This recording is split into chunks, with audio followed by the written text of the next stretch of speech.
맞습니다. 자, 오늘은 그리스도 안에 거하라 이런 주제로 말씀을 나눠보겠습니다.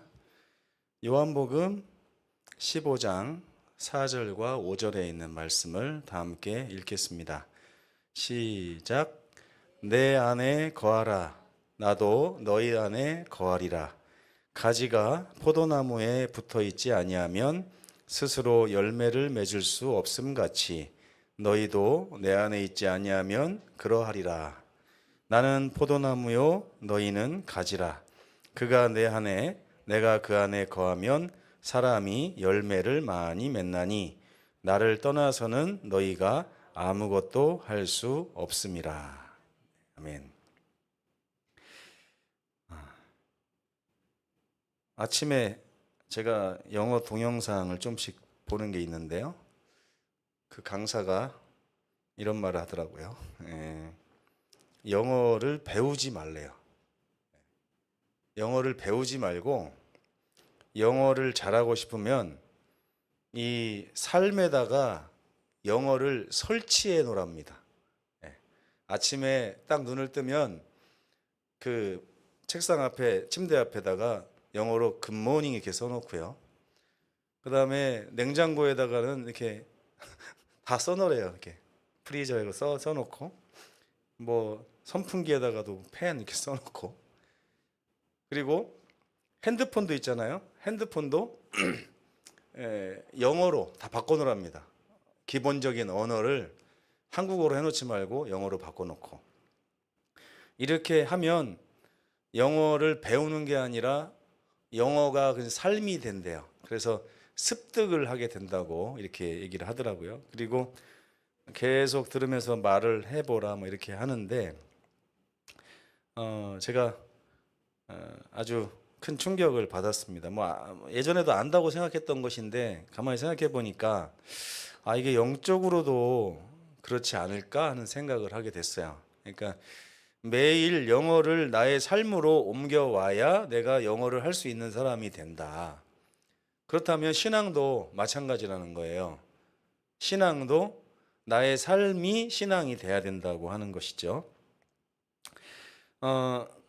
예수께서는 내 안에 거하라 이렇게 명령을 하셨습니다. 그러면서 좀 전에 읽은 말씀, 우리는 가지인데 가지가 포도나무에 붙어 있지 아니하면 절로 과실을 맺을 수 없음 같이 내 안에 있지 아니하면 과실을 맺지 못할 것이다. 우리 신앙의 그런 고민 중에 이런 게 있어요. 그 어떤 고민이 있냐면 나는 십자가를 너무나 감사하게 하나님의 은혜로 받고 정말 하나님의 은혜에 기대해서 예수님께 나아가서 예수님 앞에서 속죄를 받고 구원을 받은 것 같은데 그 다음부터 내 삶에 열매가 맺히지 않는 거예요. 열매가 맺히지 않으면 어떤 고민을 하냐면 내가 회개해야 되는데 이런 또 고민을 한답니다. 열매가 없는 나의 삶을 발견할 때마다 그 열매가 없는 나의 삶의 이 문제에 대해서 어떤 마음을 갖냐면 내가 회개해야 된다 이런 마음을 갖는데요. 근데 회개가 안 되니까 내가 받은 구원조차도 내 것이 아닌 것처럼 느껴진다는 것입니다. 근데 여기 보면요. 예수님께서 요한복음 15장 5절에 말씀하신 이게 굉장히 중요한 진리가 뭐냐면 나한테 붙어 있기만 하면 열매가 맺힌다는 거예요. 붙어 있지 않으면 열매를 맺고 싶어도 맺을 수 없다는 거예요. 그러니까 신앙에 있어서 제일 중요한 게 뭘까요? 그러면 신앙에 있어서 포도나무 되시는 우리 예수님께 붙어 있는 거예요. 이 붙어 있지 않으면 우리가 아무리 예수님 뜻대로 살고 싶고 하나님 계명대로 살고 싶고 또 선을 행하고 싶고 해도 열매가 맺힌다고요? 안 맺힌다고요? 사랑하고 싶고 화평하고 싶고 질투하지 않고 싶고 막 오래 참고 싶은데도 된다고요? 안 된다고요? 예수님께서 분명히 말씀하셨어요. 나를 떠나서는 아무것도 너희는 할 수 없다라고요. 이 차이를 여러분 아셔야 돼요. 예수님이 지금 우리의 신앙의 삶을 진단하고 계신 겁니다. 반대로 얘기하면 이거예요. 너희 삶에 십자가를 받아들였는데도 불구하고 열매가 잘 안 맺히지? 너 회개해야 돼. 이게 아니고요.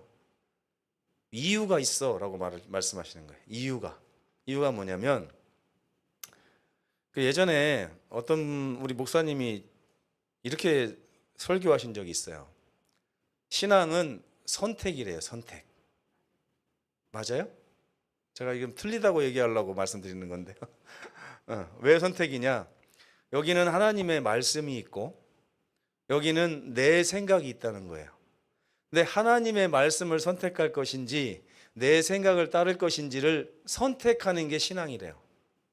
그래서 저는 정말 그런 줄 알았어요. 근데 해보면 해볼수록 제가 하나님 말씀을 선택할 때도 물론 있어요.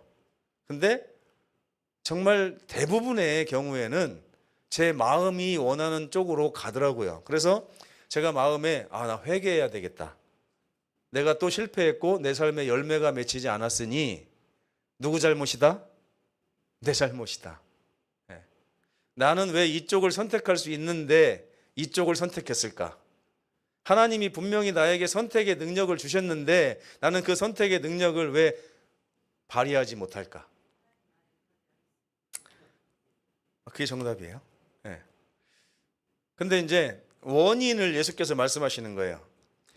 그게 맞기는 한데 나와 떨어져 있는 상태에서는 된다고요, 안 된다고요? 그 선택권조차도 마음대로 발휘할 수가 없다는 거예요. 그럼 원인은 어디에 있는 거예요? 내가 선택을 잘못한 게 원인이에요? 아니면 예수님으로부터 떨어져 있는 게 원인이에요? 제가 로마서 8장, 7장을 읽다가 8장으로 넘어갔을 때 그 생각을 많이 했어요. 어떤 생각을 했냐면 이제 생명의 성령의 법이 너희에게 주어진 바 됐으니 죄와 사망의 법을 따르지 말고 생명의 성령의 법을 따라야 된다. 이 말도 저는 어떻게 들었냐면 나에게 법이 두 개가 있는데 내가 이걸 따를 것이냐 이걸 따를 것이냐에 따라서 나의 운명이 바뀐다. 그리고 성령을 따라 행하는 자들에게는 율법의 요구가 이루어지는데 육을 따라 행하게 되면 율법의 요구가 이루어지지 않는다라고 하는 말 때문에 저는 또 고민했어요. 누구 잘못이라고요? 내가 성령을 따르지 않고 자꾸만 누굴 따른다고요? 육을 따른다고. 누구 책임? 내 책임. 회개 누가 해야 돼요? 내가 회개해야 돼요. 근데 이게 한 몇 년 지나면 해결되겠지. 적어도 교회 다니다 보면 이제 고참이 되고 고수가 될 거 아닙니까? 10년 정도 다니면 이제 그 정도는 극복을 해야 되는데 10년 지나고 20년 지나고 30년이 지나도 극복이 안 돼요. 그러니까 나중에는 이거 안 되는 건가? 이런 생각이 들더라고요. 이게 안 되는 건가? 안 되는 걸 써놓으신 건가 하나님께서? 근데 저는 요한복음 15장에 그 해결책이 있다는 걸 깨달았습니다. 성령께서 나를 주관하도록 나를 완전히 하나님께 내어드린 상태에서 선택의 기로에 섰을 때 우리는 성령의 음성을 따라갈 수 있게 된다는 거예요. 근데 성령께서 내 마음을 지금 주장하고 있지 않은 상태에서는 아무리 내가 잘 선택하려고 해도 심지어 이쪽을 선택한다 할지라도 행복이나 기쁨이 없어요. 이런 얘기를 좀 드리고 싶었습니다. 삶의 언어를 그리스도로 바꾸라. 여기 보면 내 안에 거하라 할 때 그 거하라는 그 히브리어가 헬라어가 메노입니다. 메노. 근데 이 삶의 언어를 바꾼다는 게 뭐냐? 지속적으로 예수 안에 우리가 머무는 것을 얘기해요. 그러니까 안식일 날 예배 딱 드리고 나서 주중에 가서는 그냥 내일 하다가 그 다음에 또 안식일 되면 또 예수님 안에 들어왔다가 나갔다가 들어왔다가 이렇게 하는 그게 아니에요. 지속적으로 머물라는 뜻입니다. 내 안에 거하라는 말의 뜻은 내 안에 지속적으로 머물라고 하는 뜻이에요. 이거 힘들어요? 쉬워요? 해보시면 힘든 줄 알았는데 사실은 힘들지 않을 것 같아요. 그러니까 예배에 앉아 있는 것으로 끝나는 것이 아니라 매 순간 숨 쉬듯이 주님 안에서 사는 것을 그리스도 안에 거하라고 하는 것이고, 삶의 언어 자체를, 내 삶을 그리스도화 하려면 내 삶을 그리스도의 것으로 가득 채우라는 거예요. 일부러라도 아침에 일어나면 예수님 굿모닝 이렇게 써놓고요. 네. 그죠? 저녁에 자기 전에 예수님 오늘도 보호해 주셔서 감사합니다. 주님 안에서 잠들게 해주셔서 감사합니다. 그리고 시계도 핸드폰도 열면 주 안에서 항상 기뻐하라. 내가 세상 끝날까지 너희와 항상 함께 있으리라. 이런 식으로 자기 삶의 주변을 그리스도로 채워나가기 시작하면요, 처음에는 좀 그렇게 그렇지만 나중에 이게 차곡차곡 쌓이다 보면 정말 놀라운 일이 우리 삶에 찾아올 수도 있습니다. 그래서 예수님이 우리의 모국어가 되어야 된다. 저는 이런 말씀을 드리고 싶고요. 저도 잘 안 돼요, 이게. 걸핏하면 유튜브 영상 쳐다보고 있어요. 그러면 너무 재밌어. 그러면 벌써 그 사이에 나는 어디로 가 있는지 잘 모르겠어요. 정치에 가 있기도 하고 경제에 가 있기도 하고 이렇거든요. 근데 24시간 예수님으로 호흡을 해야 됩니다. 여기 굉장히 중요한 말씀이 정노의 계단 57페이지에 있습니다. 뭐라고 써 있냐면, 그리스도와 지속적으로 교통함으로 인해서 우리는 비로소 새로운 생애, 거듭난 생애를 살 수 있다. 이런 말씀 읽어보셨나요? 그리스도와 지속적으로 교통함으로. 이게 제가 우리 몸을 한번 생각해 봤어요. 사람의 심장은 언제 뛰고 언제 멈춥니까? 엄마 뱃속에서 뛰기 시작해가지고 죽을 때까지 뛰다가 그 심장이 멈추면 끝나죠. 네. 태어나면서부터 돌아가실 때까지 심장이 한 번이라도 멈춘 적이 있나요, 없나요? 왜 안 멈추나요? 멈추는 순간 끝이에요. 멈추는 순간. 피도 마찬가지입니다. 계속 돌죠. 피가 멈추면 어떻게 돼요? 피가 멈추면 그때부터 우리 이 육신은 그냥 끝나는 겁니다. 망하는 거예요. 신앙도 마찬가지라는 거예요. 예수께서 아침에는 붙었다가 점심때는 떨어졌다가 내일 아침에 또 붙어라 이렇게 하지 않으시고요. 너희가 나에게 붙어 있어야 된다. 늘 붙어 있어야 되고, 떨어지는 순간 말라진다라고 말씀하셨어요. 떨어지는 순간 말라진다. 호흡도 마찬가지고 심장도 마찬가지고, 멈춘다고 하는 것은 성경적으로 말하면 죽음입니다. 멈추면. 우리가 하늘을 향해서 호흡하는 이 호흡도 멈춰지는 순간 죽는 거예요. 그러니까 여러분, 우리가 내가 하나님의 말씀을 순종할 것이냐 순종하지 않을 것이냐 이걸 가지고 자꾸 싸우면 망가지기가 쉬워요. 왜냐하면 그렇게 안 됩니다. 지금 당장 먹고 살 것도 힘들고, 그죠? 몸도 아프고 이런데 어떻게 하나님 말씀대로 쫓아 살 수 있겠어요? 그러나 우리의 시선을, 우리의 주변을 하늘로 늘 채우는 연습을 하는 거예요. 거기에 신경을 쓰고 그리스도께 내 시야를 딱 집중하다 보면 죄와 싸우는 나의 선택의 문제, 성령 안에서 늘 나는 바른 선택을 할 수 있는 그런 은혜를 입게 되는 것입니다. 대쟁투에 보니까 마틴 루터가 그런 말을 했어요. 마틴 루터도 사실은 죄 때문에 고민을 많이 한 사람입니다. 정말 많이 한 사람이에요. 그것 때문에 고민하고 그 성당을 이렇게 무릎으로 기어 올라가면서 고행을 하고 그 공로를 통해서 구원 얻으려고 별짓을 다 했던 사람이 이래서 될 건가 싶어서 성경을 편 거예요. 펴가지고 로마서를 쭉 1장부터 쭉 다 읽고 다시 1장부터 다 읽고 7장에서 넘어졌다 8장에서도 일어섰다 이게 반복한 거예요.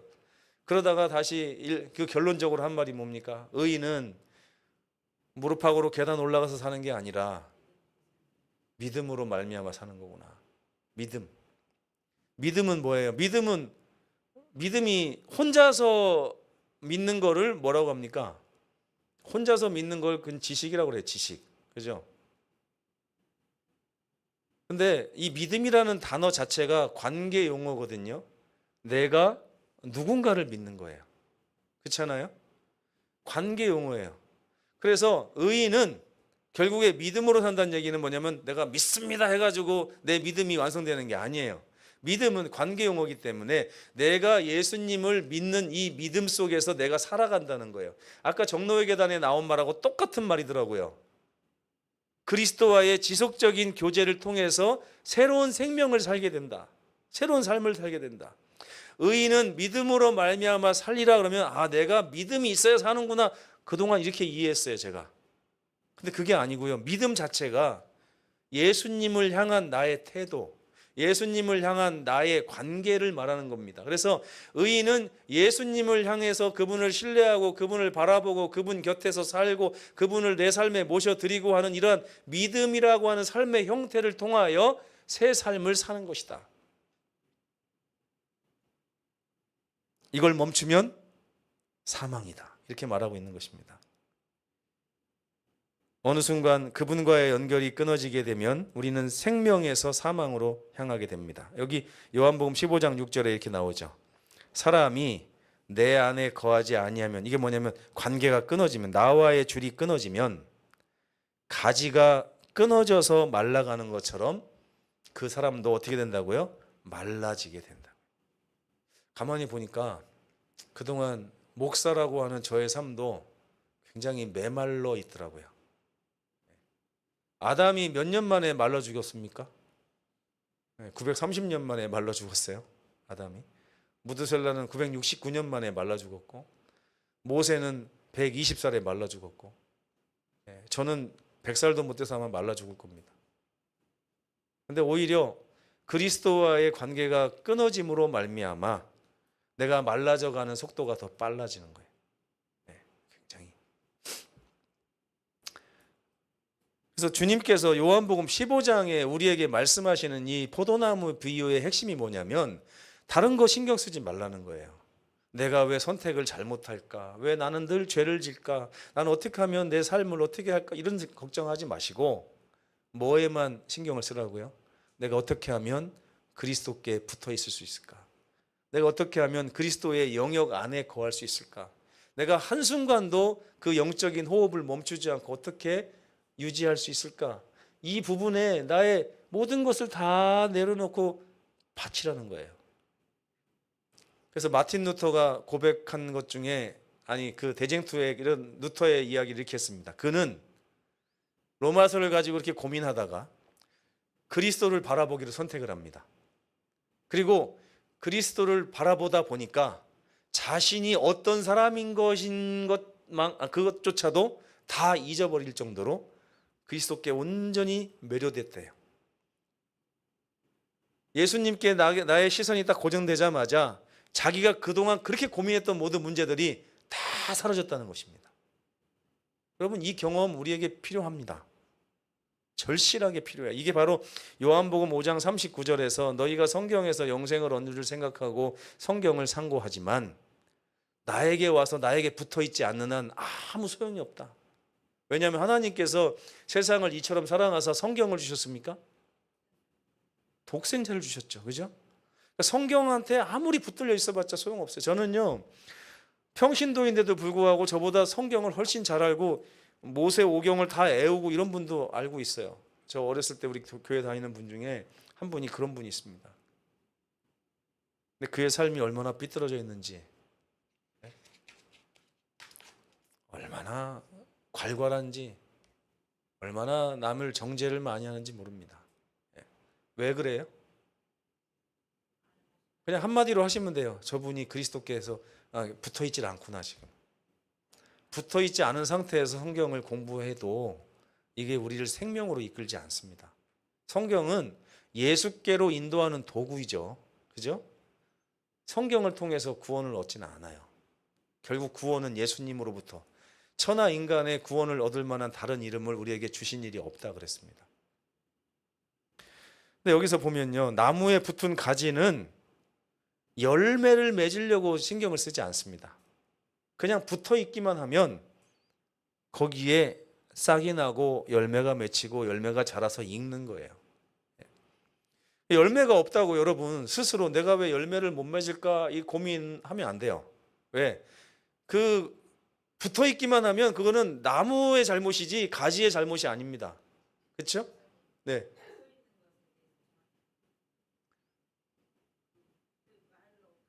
지금 2번에서 나올 건데 14. 네. 그래서 붙어 있으면 된대요. 붙어 있으면 되는데 어떤 것이 붙어 있는 걸까요? 네. 가만히 한번 생각해 보세요.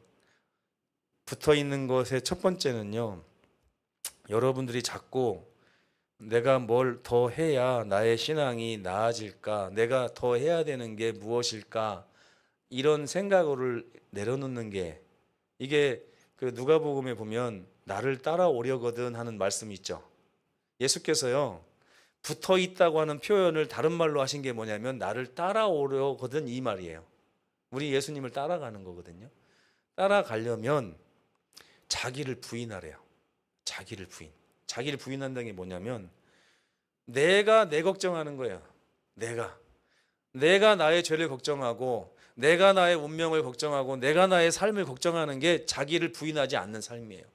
근데 그거를 그냥 어차피 나는 하나님께 내 삶을 다 그냥 드립니다. 하나님이 지지고 볶고 다 하십시오. 예수님이 다 책임지고 하늘까지 그냥 데리고 가십시오.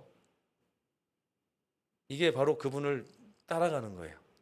그래서 계시록에 보면 어린 양이 어디로 인도하든지 따라가는 자들이 14만 4천이다 이렇게 말을 했어요. 어디로 갈지는 모릅니다. 어디든지. 근데 여러분 가만히 생각해 보세요. 안 가고 싶은 데 있어요, 없어요?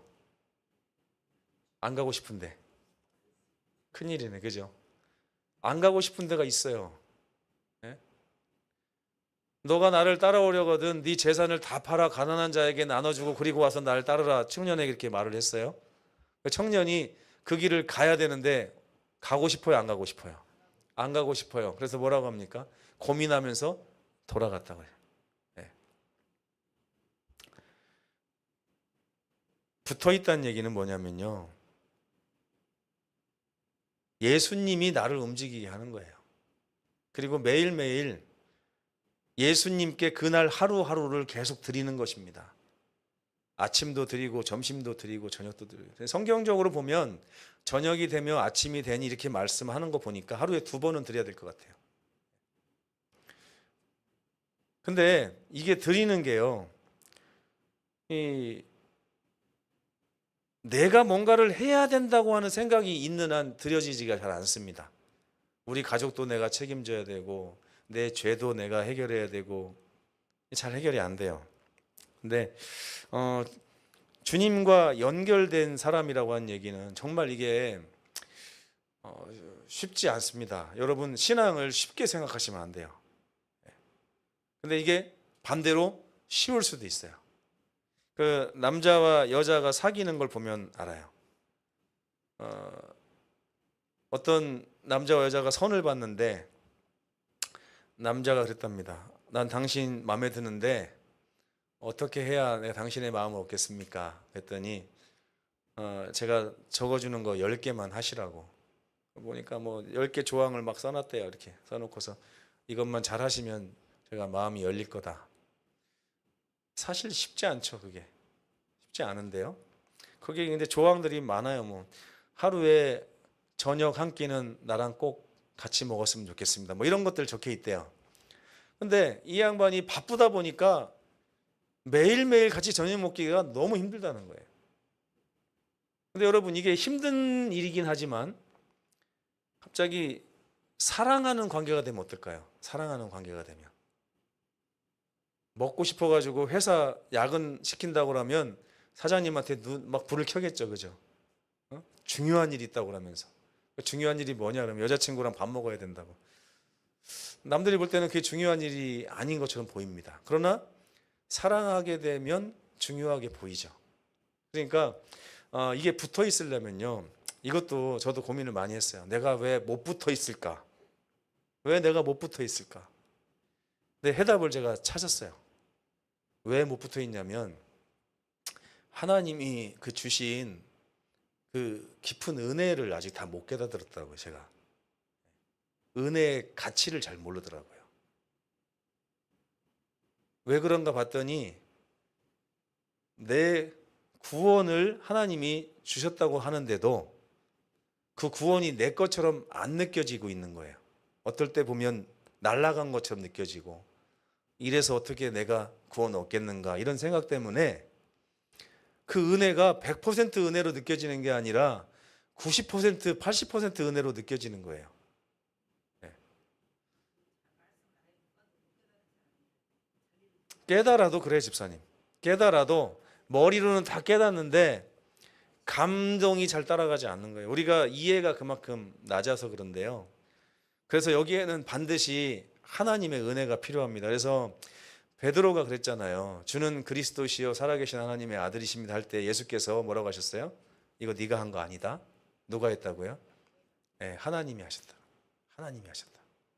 그러니까 우리는요, 이 붙어 있기 위한 목표를 세우는 게 참 중요합니다. 네, 안 될지라도 그 목표를 세우고 그 목표를 이룰 수 있게끔 기도하셔야 돼요. 하나님, 나 붙어 있어야 된다고 분명히 말씀하셨는데 내 힘으로 아무리 붙으려고 해도 안 붙어지는데 주님, 저 좀 도와주셔서 하늘의 능력을 통하여 붙어 있을 수 있는 힘을 저에게 주십시오. 기도가 굉장히 중요해요. 왠지 아십니까? 우리 예수님과 붙어 있으려면요, 관계가 맺어져야 되잖아요. 관계. 근데 사람이 예수님과 관계를 나눌 수 있는 첫 번째 단계가 뭐냐면 그분께 말을 거는 거예요. 또 말하기 전에 그분의 음성을 듣는 거예요. 그래서 로마서 10장 17절에 보면 믿음이라고 하는 거, 이 관계라는 게, 전 처음에 믿음이 내 마음속에 있는 어떤 신뢰심, 이게 믿음인 줄 알았거든요. 그것도 맞지만 오늘 제가 깨달은 걸 말씀드리자면 믿음은 관계 용어예요. 그래서 믿음은 들음에서 나며라고 말씀하신 그 말씀은 사실 예수님과의 관계는 그분의 말씀을 듣는 데서부터 시작한다. 듣고 나면 계속 듣고만 있어요. 나도 말을 해야 돼요. 나도 내 필요한 걸 말해야 돼요. 그래서 마태복음 7장에 보면 구하라 그리하면 너희에게 주실 것이다 분명히 말씀하시면서 구하는 자에게 왜 성령의 능력을 허락하시지 않으시겠냐. 성령을 허락하신 순간 너희는 비로소 성령에 이끌리는 사람이 될 수 있고, 오직 성령이 너희에게 임하시면 증인이 될 수 있다. 증인이란 얘기는 증거가 있는 사람들이잖아요. 예수의 흔적이 있는 사람들을 얘기하는 거잖아요. 우리가 예수님하고 같이 붙어 있어야 예수님의 흔적이 생기는데 그게 성령을 통해서만 가능하다는 거잖아요. 이거 오늘 다 하루에 해결 안 됩니다, 집사님. 오늘 제가 말씀드리고 싶은 거는 목표를 가지라는 거예요. 내가 붙어 있어야 사는구나. 다른 걸 다 내려놓고 붙어 있기 위해서 기도하고, 붙어 있기 위해서 말씀 듣고, 붙어 있기 위해서 주님을 바라봐야겠다. 이런 결심이 오늘 첫 걸음으로 필요하다는 말씀을 드리고 싶었습니다. 예수께서 말씀하셨어요. 너희가 나를 떠나서는 정말 아무것도 할 수 없다. 아무것도. 예수님 떠나서 자꾸 뭐 하려고 하지 마시고, 안 된다고 또 죄책감 갖고서 교회 오셔가지고 일주일 동안 잘 살아보려고 하는데 또 안 됐습니다 하고 막 그렇게 회개기도 하지 마시고, 열매 맺으려고 하지 마시라는 거예요. 나를 떠나서는 안 되는 거니까 나와 함께 있으려고 노력해라. 그걸 위해서 기도해라. 그걸 위해서 애쓰라 하는 것입니다.